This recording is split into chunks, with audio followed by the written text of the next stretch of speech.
This is The Incredible Life of Balto by Megan McCarthy. Ooh, look, it's a map of Alaska. It says A, B, C. Alaska. Alaska. It's a state. It's a state where there's a race going on right now, the Iditarod. No. Okay. Let's keep reading. Oh, thank you. Okay. Here's our title page. Dog. The Incredible Life of Balto, Megan McCarthy. So, okay. Boy. Yep. In the remote town of Nome, Alaska, a child was sick. Dr. Curtis Welch was called to his bedside. The doctor had already seen several others sick with a deadly disease called diphtheria and had to hurry if he wanted to make them well again. But he needed medicine that he didn't have, a serum. It was all the way on the other side of Alaska.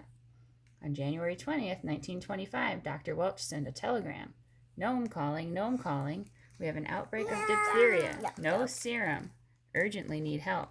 Nome calling. It says, notice, do not enter. This house contains a case of diphtheria. A blizzard had swept through Nome, making it nearly impossible to get there. Although 2 enthusiastic pilots volunteered to attempt the flight, flying in freezing conditions was too dangerous. What could the townsfolk do? Several days later, a telegram was sent back. Anchorage calling. 300,000 units of serum located in a railway hospital here. Could serum be carried to Nome by mail drivers and dog teams? Could dogs carry medicine to save the people of Nome? There was no other choice. Dogs couldn't make the journey by themselves. People were needed to guide them. Those people were called mushers. The mushers and their dogs would take the medicine in a relay, each team running one part of the journey and then handing the medicine off to the next dog sled team. Balto. I think so. I think that's Balto. 20 teams sped along the route to Ninana. I think that's how you say that. The serum had been sent there from Anchorage and waited at their posts, ready to race to Nome. It was 50 below zero when the journey began. Some dogs died on the way because their lungs burst from the cold. My goodness. A man called Gunnar Casing was chosen as the musher to run one of the last legs of the race. Yes. What's your question? So some of the husky dogs died in there? Yeah. I think that's what they said. That's sad. He picked a dog named Balto to be his leader. This was a surprising choice. Come on up. Balto was inexperienced and not as fast as some of the other dogs. Nobody had ever thought he was special. Okay. Until now. Kaysen believed, in Balto. And Balto proved him right. Balto led the team through blinding snow that pelted their faces. In some places, the snow was so deep that their thin legs hardly moved. All right, you scooch. Come on. Thank you. Oh, Basmataz. We're reading together. When Balto's team finally got to the checkpoint, the next team was fast asleep. Kaysen figured it might take too long to get them ready for the journey.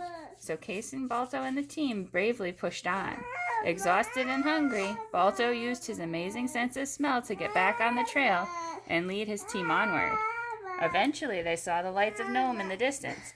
They had made it. Balto delivered the medicine to Nome in record time. Fine dog, Kaysen said, and then collapsed. Hey, buddy. No. Okay. What collapsed? I think he collapsed. That? Basmataz. Pausing.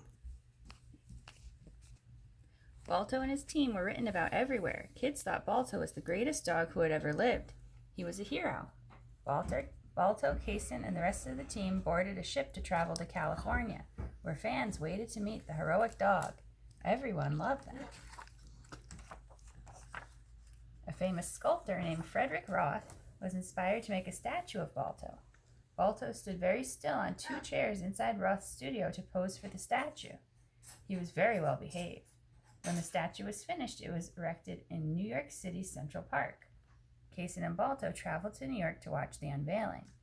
The statue's plaque read, "Dedicated to this indomitable spirit of the sled dogs that relayed antitoxins 600 miles over rough ice across treacherous waters, through Arctic blizzards, from Nenana to the relief of the stricken gnome in the winter of 1925. Endurance, fidelity, intelligence. Balto then starred in a silent black and white movie called Balto's Race to Nome.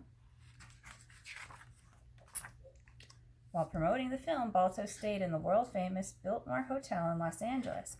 At one event, he sat next to the movie star Mary Pickford while the mayor adorned him with a wreath of flowers and gave him a key to the city in the shape of a bone. Balto, Balto, Balto. He was everywhere. One company even named a dog food after him. It says there, diet of the world's healthiest dogs. Great for cats, too. A grapple over money caused the dog sled team to be sold, and Kaysen reluctantly traveled back to Alaska without them. With the new owner, the dogs toured a vaudeville act. Vaudeville was a kind of entertainment in which a variety of performers, such as singers, dancers, and trained animals, appeared. Sadly, Balto and the team were sold again, this time to a man who ran a sideshow, where Balto and the others were all but forgotten. For a dime, people could go into a room and see the once celebrated dog sled team. Doesn't look very happy there, does it? His food dish is overturned.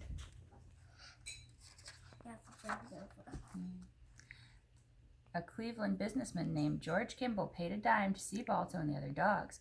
He remembered the once famous Balto. How could this have happened? Kimball decided to buy him back, but Balto's owner demanded $2,000, which was a lot of money in 1927. So a lot of money.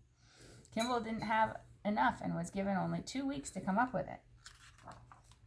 Kimball wanted to raise the money. With the help of the Cleveland newspaper, word of Balto and the other dogs' poor treatment spread. Children donated their pennies.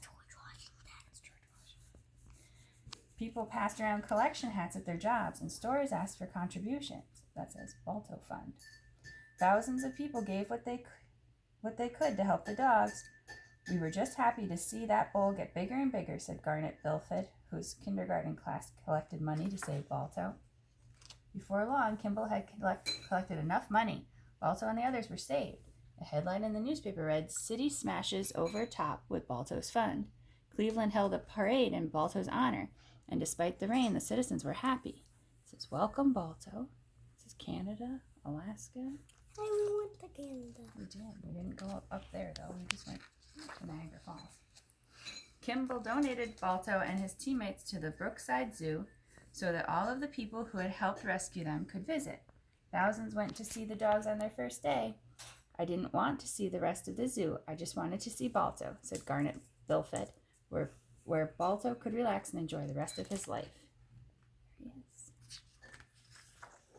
And there's a lot of information at the end of this, too. It mentions Togo. We saw that movie together, right? The end. The end.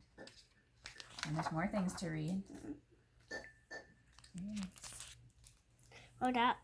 Does start with all day. I wonder if the Iditarod is done yet. Who won?